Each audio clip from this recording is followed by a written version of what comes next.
Let's continue with salaries. So guys, we were doing salaries में हम कर रहे थे allowances which are partially taxable, जिसमें कुछ exempt होता है, specified amount तक होता है, exemption होती है उसमें, ठीक है। उसमें हमने फर्स्ट किया था हाउस रेंट अलाउंस, और अब हम करेंगे number 2 special compensatory hill area allowance. ध्यान से देखिए, हिल एरिया है तो इससे रिलेटेड जितने भी अलाउंसेस होंगी इसी में कवर होंगी, ठीक है। जैसे कॉम्पनसेटरी हिल एरिया तो है ही है, उसके बाद जैसे स्नो बाउंड हिल्स पे ही होती है स्नो, यू नो बेसिकली, ठीक है। अनकंजीनियल क्लाइमेट अलाउंस, एवलांच भी स्नो स्लाइड एरिया होता है, डिस्टर्ब्ड एरिया होता है, मतलब वहाँ पे कुछ भी गड़बड़ हो सकती है स्नो से, ठीक है। हाई ऑल्टीट्यूड अलाउंस, ये भी ऑब्वियसली हिल से रिलेटेड है। तो इनमें से अगर कोई भी अलाउंस मिलती है तो उसके बारे में डिटेल में बता रखा है कि कितनी एग्जेम्पशन मिलती है। तो area covered under this hill area allowance में क्या क्या आता है कि अगर तो जम्मू एंड कश्मीर का साइचन है तो है 7,000 पर मंथ की एग्जाम्शन मिलेगी, ठीक है, इस अलाउंस में से, ठीक है। उसके बाद मैंने कुछ नेम्स लिखे हैं, आप स्पेसिफाइड लिख सकते हो अगर आप भूल जाते हो। वैसे ऐसे क्वेश्चन में, प्रैक्टिकल क्वेश्चन में आपको ये नहीं बोला जाता बताइए कौन कौन से एरियाज है, कितने एग्जाम्शन। आपको सिंपल लिखा होगा जैसे ट्राइबल अलाउंस इतनी मिली, आपको जस्ट एग्जाम्शन याद होनी चाहिए। थोड़ा सा माइंड में रख लेना है कि अगर JNK का साइट, जम्मू एंड कश्मीर का साइचन एरिया है तो उसमें 7,000 पर मंथ है। इसमें basically JNK, UP, HP, Arunachal, Sikkim, Manipur आते हैं, उसके लिए 800, ठीक है। उसके बाद इन दोनों को छोड़ के अगर हाई ऑल्टीट्यूड यानी कि 1,000 मीटर या उससे अबव हो तो 300 पर मीटर। थोड़ा सा आइडिया मन में रखिए, और मैं कैसे करती हूँ जैसे 7,800 300 माइंड में रख के चलती हूँ, और थोड़ा सा आइडिया वो रख के करो तो आपको सब कुछ याद हो जाता है। और वैसे भी जब हम बहुत सारे सम्स करते हैं ना, हमें लर्न नहीं करना पड़ता, you know, they get registered in to your mind itself, okay.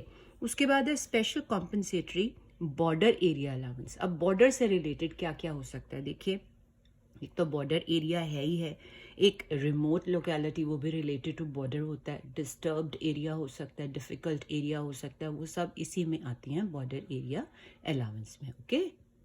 अब इस हिल एरिया अलाउंस में एग्जाम्पशंस क्या क्या हैं, स्पेसिफाइड एरियाज आपने कुछ याद रखना है उसमें HP, JNK, UP यानी हिल स्टेशन जो बेसिकली है। इसमें आप अंडमान निकोबार में आप लिख सकते हो स्पेसिफाइड एरियाज, नारकोंडम, लक्षद्वीप, मिनिकॉय, ऐसे मिनिकॉय, आप ये सारे थोड़ा से पढ़ लेना, माइंड में रख लेना, एग्जाम्पशन याद रखनी है बेसिकली 1,300 पर मंथ की, ठीक है, बॉर्डर एरिया में। क्योंकि आइलैंड्स आपको पता है बॉर्डर एरिया तो होगा, चाहे वाटर्स का बॉर्डर एरिया क्यों ना हो, राइट। उसके बाद उन्होंने बोला अगर, अब जब आपको ये माइंड में होगा स्पेसिफाइड एरियाज, तो कॉन्टिनेंटल शेल्फ और एक्सक्लूसिव इकोनॉमिक जोन में हमें मिलेगी 1,100 की, ठीक है। उसी तरह से एग्जाम्पशन है 1,050 पर मंथ की, जिसमें फिर से आप लिख सकते हो specified areas of Mizoram, Tripura, JNK, HP, Andaman, Arunachal Pradesh and Nagaland, you know. उसके बाद है एग्जाम्पशन 750 पर मंथ की, फिर से आप स्पेसिफाइड एरिया लिख सकते हो, जो हमने ऊपर लिखा है वही ऑलमोस्ट सेम है। अब उसमें कुछ याद करने में, जैसे जॉग फॉल्स की बात आ जाती है तो आपको जॉग फॉल्स अलाउंस लिखा हो सकता है, उसमें हमें एग्जाम्पशन कितनी है 300 पर मंथ की, ओके। उसके बाद अगर हम असम एंड मेघालय की बात करें, स्पेसिफाइड एरिया साथ में HP भी है, तो वो है 200 पर मंथ, अंडरस्टूड। अब इसमें थर्ड, हमारी फोर्थ है स्पेशल कॉम्पनसेटरी ट्राइबल और शेड्यूल्ड एरिया अलाउंस। आपके दिमाग में होना चाहिए कि इंडिया की कौन कौन सी स्टेट्स ऐसी हैं जिसमें ट्राइबल या शेड्यूल्ड एरिया पीपल रहते हैं, ठीक है ना। तो उसमें एग्जाम्पशन 200 पर मंथ याद रखना। आपको क्वेश्चन में आ सकता है tribal area allowance, suppose 300 per month मिल रही है, आपके माइंड में 200 होना चाहिए कि हमने ये एग्जाम्पशन देनी है। आप एरियाज पढ़ लेना, वही हमारा MP मतलब Madhya Pradesh, UP, Tamil Nadu, Tripura, Assam and so on, आप पढ़ लेना एक बार। These are meant for your notes, small notes, okay. उसके बाद है special allowance for employees in a transport company, कि अगर एक कोई एम्प्लॉय ट्रांसपोर्ट कंपनी में लगा, ऑब्वियसली उसको यहाँ से वहाँ जाना पड़ेगा, बोर्डिंग लॉजिंग के उसके खर्चे होते हैं, तो एग्जाम्पशन की क्या लिमिट है, बोला है 70% ऑफ दिस अलाउंस और 10,000 पर मंथ, इन दोनों में से जो लीस्ट होगा ना उसको क्या होगा, वो अमाउंट एग्जाम्प्ट होगा अगर वो ट्रांसपोर्ट कंपनी में काम करता है तो। लेकिन अगर उसको ट्रांसपोर्ट कंपनी में लगा हुआ है और उसको स्पेशल अलाउंस मिल रही है अलोंग विद डेली अलाउंस, अगर उसको कोई डेली अलाउंस मिल रही है तो क्या होगा, ये वाली जो एग्जाम्पशन है इसमें एप्लीकेबल नहीं होगी, मतलब आपको ये एग्जाम्पशन नहीं मिलेगी। डू यू अंडरस्टैंड, अगर इसको इसके साथ डेली अलाउंस मिल रही है तो, अंडरस्टूड। अब जॉब है, पोस्टिंग यहाँ से वहाँ होनी है, हम बच्चे डिस्टर्ब नहीं करना चाहते, उसके लिए भी हमें अलाउंसेस मिलती हैं। चिल्ड्रन एजुकेशन अलाउंस, इतना इसमें कितना अमाउंट एग्जाम्प्ट उन्होंने बोला है 100 पर मंथ पर चाइल्ड, मैक्सिमम 2 चिल्ड्रन के लिए, ये याद रखना है, ठीक है। तो ये हमें एग्जाम्पशन मिलनी है पर मंथ पर चाइल्ड अप टू 2 चिल्ड्रन। अब किसी के 3 है 4 है, सारा कुछ उन्होंने नहीं देखना, अगर बोला तो ये एग्जाम्पशन है। उसी तरह से हॉस्टल की है, उसमें 100 की जगह 300 है, बाकी सब कुछ सेम है, पर child maximum for 2 children. Okay, next is compensatory field area allowance. ये पर्टिकुलर, फिर से आप स्पेसिफाइड एरियाज लिख सकते हो इसमें, ठीक है। साथ में उन्होंने ये बोल दिया है कि एग्जाम्पशन है 2600 की, कौन कौन से अवेलेबल एरियाज में, वही एपी यानी अरुणाचल प्रदेश, मणिपुर, सिक्किम, नागालैंड, एचपी, यूपी। आप देखेंगे मोस्टली वही है, स्पेसिफाइड एरिया साथ में लिख देना, ठीक है। एग्जाम्पशन इतनी है, पर याद रखना अगर इसमें बॉर्डर एरिया अलाउंस मिल रही है ना, अगर उसको ये अलाउंस मिल रही है तो वो बॉर्डर एरिया अलाउंस की एग्जाम्पशन नहीं ले सकता, ठीक है। फिर अगर उसको यही वाली मिलेगी, अंडरस्टूड। उसके बाद compensatory modified field area allowance भी जस्ट लाइक दिस, कि अगर उसको ये अलाउंस मिल रही है तो मतलब वो एग्जाम्पशन इस पर्टिकुलर फील्ड में ले रहा है, इस अलाउंस में ले रहा है, तो फिर उसको बॉर्डर एरिया अलाउंस में कोई भी एग्जाम्पशन नहीं मिलेगी। Is that clear? और एग्जाम्पशन की लिमिट कितनी है? ₹1000 पर मंथ। उसके बाद है काउंटर इंसर्जी अलाउंस, ये भी आपको पता है आर्मी पीपल को यूजुअली मिलती, जस्ट आपने देख लेना है कि एग्जाम्पशन कितने मिलती, 3900 पर मंथ के हिसाब से। और यहाँ पे भी वही बात एप्लीकेबल है कि बॉर्डर एरिया अलाउंस की फिर एग्जाम्पशन नहीं मिलेगी अगर साथ में वो मिल रही है तो, ठीक है। उसके बाद है transport allowance for commuting to disabled person, ये मैं आपको बता चुकी हुई हूँ जब हमने किया था कि अलाउंसेस कौन कौन सी टैक्सेबल है। वैसे तो जो ये ट्रांसपोर्ट अलाउंस बताया था मैंने फुली टैक्सेबल है, लेकिन अगर इसमें डिसेबल्ड आ जाते हैं, कैसे, डम, डेफ, ब्लाइंड और हैंडीकैप, मैंने स्पेशल बोला था जॉइंट्स की प्रॉब्लम और उनका लोअर एरिया अफेक्टेड हो, उस केस में 3200 पर मंथ के हिसाब से एग्जाम्पशन मिलती है। अदरवाइज सब केसेस में ये टैक्सेबल है। अंडरग्राउंड अलाउंस, मतलब जो लोग माइंस वगैरह में काम करते हैं तो उनको एक स्पेशल अलाउंस दी जाती है जिसमें एग्जाम्पशन मिलती है 800 पर मंथ की, अंडरस्टूड। उसके बाद हम करेंगे high altitude allowance. High altitude है तो कितना, सी लेवल से अबव है, अगर तो 9000 to 1500,000 फीट के बीच रेंज में आता है तो एग्जाम्पशन ये है, और बियॉन्ड 15,000 फीट मतलब इससे अबव है तो एग्जाम्पशन की लिमिट ये है 16,000 पर मंथ, ठीक है। तो जब आप प्रैक्टिकल सम्स करोगे आपको ये अपने आप ही समझ आ जाएगा, मैं सब कराऊंगी आपको। उसके बाद है highly active field area allowance, इसका भी मतलब आप समझ सकते हो, हाईली एक्टिव की कुछ गड़बड़ है, उस केस में क्या होगा, 4200 की एग्जाम्पशन मिल जाएगी। आइलैंड ड्यूटी अलाउंस, अब आइलैंड्स की बात हो रही, इसके बाद अंडमान होगा, निकोबार होगा, जो भी एरियाज ये वाले हैं कवर होते हैं, लक्षद्वीप, इसमें कितनी अलाउंस है, 3250 की। तो ये थी अलाउंसेस जिसमें स्पेसिफाइड एग्जाम्पशन मिलती है। उसके बाद अलाउंसेस वो हैं जिसमें स्पेसिफाइड नहीं होती एग्जाम्पशन, उसमें ये देखा जाता है कि एक्चुअल एक्सपेंडिचर कितना इनकर किया है, और अथॉरिटीज़ ये नहीं देखना कि उनको कोई प्रूफ दिया जाए, अब जो बनाएगा रिटर्न उसने अपने एम्प्लॉयर के साथ ही उनकी कमिटमेंट होती है कि वो एक्चुअल एक्सपेंडिचर के बिल्स दिखाते हैं तो एग्जाम्पशन मिल जाती है, यानी कि जितनी अलाउंस मिलती है उसमें जितना एक्चुअल एक्सपेंडिचर किया जाता है माइनस कर दिया जाता है। तो इसमें कौन कौन सी आती है, सबसे पहले ट्रैवलिंग अलाउंस। तो ऑब्वियसली ट्रैवलिंग अलाउंस है तो टूर पे जाना पड़ता है from one place to another, उसके लिए जो भी खर्चा होता है उसको मतलब एक तरह से मीट करने के लिए एग्जाम्पशन दी जाती है, तो जो एक्चुअल एक्सपेंडिचर होगा ना अलाउंस में से माइनस कर देंगे। लेकिन ये बात याद रखना, अगर अलाउंस से एक्सपेंडिचर ज़्यादा हुआ है तो तब भी उनकी लिमिट एग्जाम्पशन की क्या होगी, एक्चुअल अलाउंस तक। ये नहीं कि एक्चुअल एक्सपेंडिचर सपोज 4000 है, अलाउंस है 3000 की, तो 1000 का आपको कोई क्रेडिट मिल जाएगा, नो। अगर 3000 की अलाउंस है तो मैक्सिमम हमारी एग्जाम्पशन भी 3000 तक ही होगी, चाहे एक्सपेंडिचर 5000 हो, ओके। उसके बाद है कन्वेंस अलाउंस।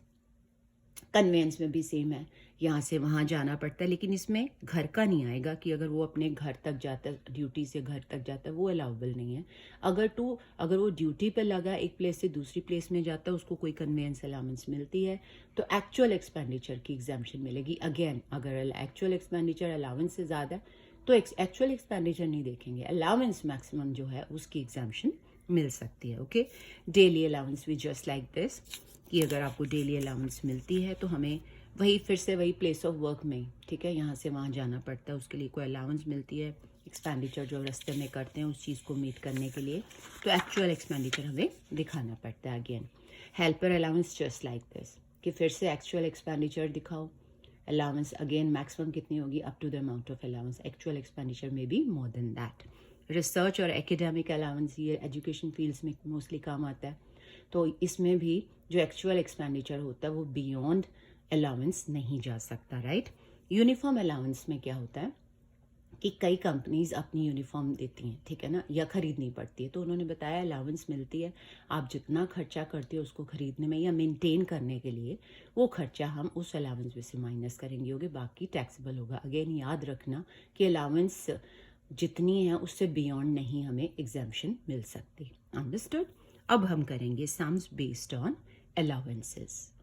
हमने अलाउंसेस सारी कर ली हैं, अब आपको कॉन्सेप्ट क्लियर हो गया होगा, तो उनको हमने एप्लीकेबल कैसे करना है सम्स में। देखिए प्रैक्टिकल सम्स में, राजू और सेंट्रल गवर्नमेंट एम्प्लॉय, पहले ही देख लो कि क्या वो गवर्नमेंट एम्प्लॉय है, क्योंकि ये कहाँ यूज़ होता है, एंटरटेनमेंट में, ठीक है ना, तो वो गवर्नमेंट एम्प्लॉय है, याद रखना। तो इसमें हमने डिडक्शन जो मिलती है 16II में वो देखना है, तो इसमें आप अंडरलाइन कर लो कि वो गवर्नमेंट एम्प्लॉय है, उसको इतनी मिलती है बेसिक पे और उसको डीएनएस अलाउंस मिलती है 20,000 पर मंथ के हिसाब से, जिसमें लिखा है कि 50% ऑफ डीए जो है वो एंटर्स इनटू रिटायरमेंट बेनिफिट्स यानी in the terms of employment है। He is also getting following allowances या इमोल्यूमेंट्स जो भी है। तो सबसे पहले एंटरटेनमेंट, अभी मैंने बताया था चेक कर लो एक बार गवर्नमेंट, अगर गवर्नमेंट नहीं होता तो ये सारा का सारा टैक्सेबल होता है, ठीक है। उसके बाद हमने जब भी स्टेटमेंट बनानी ना कंप्यूटेशन की, याद रखना, तो हमने टर्न बाय टर्न इनको ही लिखना है, जैसे पहले बेसिक सैलरी, देन डीए, उसके बाद एंटरटेनमेंट, उसके बारे में बताओ। अब हम करेंगे एचआरए में हमने देखना होता है मेट्रोपॉलिटन तो नहीं है सिटीज़, क्योंकि आपको पता है 50 और 40% का हमें डिफरेंस करना पड़ता है, ठीक है। और हमने वो भी देखना होता है इस केस में एचआरए में कि डीए को हमने कितना इंक्लूड करना है, तो माइंड में रखनी है ये बातें साथ साथ। चिल्ड्रन एजुकेशन की मैंने एग्जाम बता दी थी, 100 पर मंथ 2 चिल्ड्रन मैक्सिमम के लिए। उसी तरह से हॉस्टल अलाउंस का भी मैंने 300 बताया था पर मंथ, ठीक है। ट्रांसपोर्ट अलाउंस क्या है, टोटली टैक्सेबल है, चाहे कोई भी एम्प्लॉय हो। उसमें मैंने आपको एक एग्जाम्पशन बताई थी हैंडीकैप पीपल की, ब्लाइंड, डम और डेफ की, ठीक है। ट्राइबल एरिया है तो मैंने आपको बोला था ना टेंशन लेने की जरूरत नहीं, ट्राइबल लिखा तो आपके माइंड में 200 होना चाहिए, जो भी मिला है उसमें से 200 पर मंथ के हिसाब से एग्जाम्प्ट कर दो। कमीशन पर एनम है, बोनस पर एनम है, कोई फिक्स परसेंटेज ओवर टर्नओवर नहीं है, इसलिए ये हम एचआरए के लिए इंक्लूड नहीं करेंगे। टिफिन अलाउंस टोटली टैक्सेबल होती है, ठीक है, चाहे पर एनम हो, पर मंथ हो। एक्चुअल एक्सपेंडिचर इसमें जो मर्जी हो, आपको मैंने बताया था टिफिन टोटली टैक्सेबल है, so this is irrespective, we are not suppose to consider this. Uniform में मैंने बताया था कि एक्चुअल एक्सपेंडिचर को देखो, हम इसमें से वो माइनस करके बाकी टैक्सेबल कर सकते हैं। अब क्या इन्फॉर्मेशन दे रखी है, और राजू हैज 3 चिल्ड्रन, हमारी एग्जाम्पशन तो 2 चिल्ड्रन तक होती है, तो ये माइंड में रखना है, एंड वर्किंग इन असम, ठीक है। उसके बाद ही pay 17,000 per month as rent, he spends 8,000 for purchase and maintenance of uniform. देख लो अब यूनिफॉर्म में क्योंकि हम एक्चुअल एक्सपेंडिचर कंसिडर करते हैं, उसमें कंसिडर हो जाएगा। Find his gross salary and deduction under section 16II if he has spend ₹1600 per month on transport being on duty. अब ट्रांसपोर्ट मैंने आपको बोला था टोटली टैक्सेबल, एक्चुअल जो मर्जी हो हमने उसको कंसिडर नहीं करना। सारे मैंने हिंट आपको दे दिए, तो मैं अब आपको बताऊंगी स्टेटमेंट कैसे बनानी है, ओके। तो सबसे पहले आप लिखिए ऊपर computation of gross salary and deduction पूछा ना, तो लिख दो कि हम इसकी स्टेटमेंट बना रहे हैं, किसकी है, राजू की। Basic salary per month 50,000 multiply by 12 कर दो, डीएनएस अलाउंस 20,000 है, मल्टीप्लाई बाय 12 कर दो। एंटरटेनमेंट क्योंकि गवर्नमेंट है, पहले हमने इसको टैक्सेबल यानी पूरा इसमें लिखना है, बाद में डिडक्शन मिलेगी, सो 6,000 इंटू 12 कर दो। अब हाउस रेंट अलाउंस में हमारे लिए इंपॉर्टेंट है सैलरी, माइंडेड सैलरी हमारे दिमाग में होनी चाहिए। सबसे पहले तो हम देखेंगे एचआरए कितना अलाउबल है, 10,000 पर मंथ है ना, तो 1,20,000 है। अब least being exempt under section आप लिख सकते हो, अंडर सेक्शन ये लिखो मत, ऐसे टेंशन हो जाएगी, जो जिसमें आप श्योर नहीं हो वो छोड़ सकते हो आप, ठीक है। तो लीस्ट बीइंग एग्जाम 3 इसमें हमारे क्या है कंडीशंस हैं, एक तो है एचआरए एक्चुअली रिसीव्ड ये वाला, 40% ऑफ सैलरी, सैलरी मैंने बताया, कमीशन है नहीं कोई फिक्स परसेंट ऑफ टर्नओवर की, तो हम सैलरी लेंगे ये वाली, और 50% बोला डीए का यानी 1,20,000, तो ये बन जाएगा 7,20,000, उसका हमने कितना लेना है 40%, क्योंकि वो कहाँ रह रहा है, यहाँ पे असम में, ठीक है। तो ये इतना आ जाएगा। अब उसने रेंट पे किया 17,000 पर मंथ, इंटू 12 करो, माइनस 10% ऑफ 7,20,000। तो आपने तीनों लिख लेने अमाउंट। लीस्ट है हमारा ये एक्चुअल रिसीव, मैंने बताया था इससे लीस्ट लेना है आपने, ये है, इससे ज़्यादा नहीं जा सकता। तो इसमें से ये माइनस कर दोगे 1,20,000, कुछ भी टैक्सेबल नहीं है कि उसका रेंट जो है वो ज़्यादा पे कर रहा है, राइट। उसके बाद चिल्ड्रन एजुकेशन अलाउंस का मैंने आपको बता दिया है कि उसको मिल रही है अलाउंस, यहाँ पे लिखा है 150 ईच चाइल्ड के हिसाब से, मतलब उसको मिल रही है 150 12 मंथ्स के लिए, 3 चिल्ड्रन के लिए। टोटल तो यही बनती है ना 5,400, लेकिन एग्जाम्प्ट कितनी है याद रखिएगा, एग्जाम्प्ट है 100 12 मंथ्स के लिए, ओनली फॉर 2 चिल्ड्रन। तो ये आ जाएगा 2,400, माइनस कर देंगे 3,000 आ जाएगा टैक्सेबल। उसके बाद हॉस्टल अलाउंस भी इसी तरह से, उसको 1,200 मिल रही है 3 चिल्ड्रन के लिए 12 मंथ्स का, ठीक है, इतना अमाउंट है। लेकिन हमें एग्जाम्प्ट कितना है 300 पर चाइल्ड के हिसाब से, maximum up to 2 children. So 300 into 2 into 12, ये आप इसमें से माइनस कर दोगे तो ये टैक्सेबल आ जाएगा, राइट। ट्रांसपोर्ट का भी मैंने आपको बता दिया, क्या बताया था मैंने ट्रांसपोर्ट का आपको, कि सारा का सारा टैक्सेबल है। जो एग्जाम्प्ट है हैंडीकैप के केस में वो इस सिचुएशन में नहीं आता, तो इसका मतलब जो मर्जी एक्चुअल हुआ वो सारा का सारा टैक्सेबल है, अंडरस्टूड। उसके बाद हम करेंगे ट्राइबल एरिया अलाउंस, ठीक है, सारा टर्न बाय टर्न करना है। 400 हमें मिल रही है, तो हमने क्या करना है 200 एग्जाम्प्ट है पर मंथ के हिसाब से, माइनस करके यहाँ लिख देना है। कमीशन पर एनम है totally taxable, bonus per annum totally taxable. Tiffin allowance भी मैंने बोला था जो मर्जी एक्सपेंडिचर हुआ हो हमने सारा का सारा टैक्सेबल करना है, वो 5,000 पर एनम है, ठीक है। यूनिफॉर्म का मैंने आपको बताया था एक्चुअल एक्सपेंडिचर तक लिमिटेड होता है, तो हमें अलाउंस मिल रही 1,000 इंटू 12 यानी 12,000 की, और असल में खर्चा हुआ है कितना 8,000 का, माइनस करेंगे ये टैक्सेबल आ जाएगा। ऑल इन ऑल सारा ये टैक्सेबल वाला जब हम ऐड करेंगे दोनों पेजेस का, तो टैक्सेबल सैलरी आ जाती है, ग्रॉस सैलरी आती है 10,52,800, ठीक है। अच्छा, डिडक्शन और भी मिलती हैं इसके अलावा, इसलिए हमने उसको माइनस नहीं करना, सिंपल हमसे पूछा ग्रॉस सैलरी बताओ और डिडक्शन अंडर सेक्शन 16 II बताओ। उसके लिए आपको पता कौन कौन सी कंडीशंस होती हैं। सबसे पहले तो हमें निकालना है कि एंटरटेनमेंट एक्चुअली कितनी हमें रिसीव हुई है, हुआ है 72,000 यानी 6,000 के हिसाब से, ठीक है। स्टैंडर्ड लिमिट ओनली 5,000 की है, साथ में 20% ऑफ बेसिक सैलरी, और बेसिक सैलरी में हम कोई DA नहीं लेते, सिंपल सैलरी जो है, इसलिए 20% ऑफ 6 लाख लेंगे। तो इन तीनों में से जो लीस्ट होगा यानी 5,000 वो क्या होगा, एज अ डिडक्शन मिलेगी। और इसको हम आगे कैसे करेंगे फर्दर, जब हम पर्क्स करेंगे या परक्विजिट्स करेंगे तब आपको पता चल जाएगा। तो नीचे आप लिख सकते हो deduction under section 16 II as Raju is a central government employee. अगर वो नहीं होता तो ये डिडक्शन उसको 5,000 की नहीं मिलती। Is that clear? नेक्स्ट हम देखिए, Raman is working as a manager in a private company. अब प्राइवेट कंपनी है, अगर हमारे पास एंटरटेनमेंट आ जाता है तो हम लोग क्या करेंगे, उसको कोई भी डिडक्शन नहीं देंगे। तो ये माइंड में रखना है। During the financial year he gets following emoluments from his employer. सबसे पहले बेसिक सैलरी है, अब इसमें बाइफर्केशन है कि अप टू 30th नवंबर इतना मिला है, 1 दिसंबर से इतना मिला है, तो be particular about this. DNS allowance not in terms of employment, तो ये चक्कर तो खत्म हुआ कि जब हम HRA निकालेंगे तो हमें इसको नहीं लेना है DNS अलाउंस को, ठीक है, अदरवाइज तो अब टैक्सेबल है ही है। अब डेपुटेशन अलाउंस जो है टोटली टैक्सेबल है, याद रखना आपने। उसी तरह से ट्रांसपोर्ट भी टोटली टैक्सेबल है। एंटरटेनमेंट के लिए मैंने बता दिया क्योंकि डिडक्शन नहीं मिली, टोटली टैक्सेबल है। मेडिकल अलाउंस एक्चुअल जितना मर्जी हुआ हो, इसके लिए भी हमने इसको फुली टैक्सेबल लिखना है, तो ये हमारे लिए कोई इंपॉर्टेंस नहीं रखता।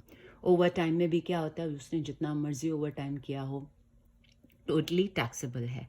हाउस रेंट अलाउंस के लिए मैंने बोला क्योंकि इसमें DA की बात हो रही है, टर्म्स ऑफ एम्प्लॉयमेंट में है ही नहीं, तो इसका हम सिर्फ बेसिक सैलरी को लेके करेंगे।